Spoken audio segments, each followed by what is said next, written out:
بسم اللہ الرحمن الرحیم۔ آج جو 3 مئی یوم صحافت کا عالمی دن ہے، یہ نیبیا سے شروع ہوا تھا 1991 میں۔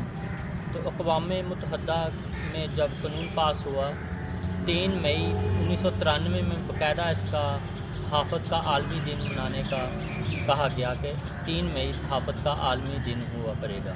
اقوام متحدہ نے بھی اس بات کو تسلیم کیا کہ صحافی کا عالمی دن ہونا چاہیے۔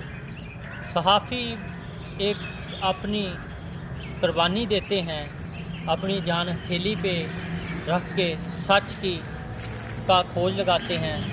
سچ کا کھوج لگانا کئی بار تو ان کو مہنگا پڑ جاتا ہے، کئی بار تو جان کا نذرانہ ہی پیش کرنا پڑ جاتا ہے۔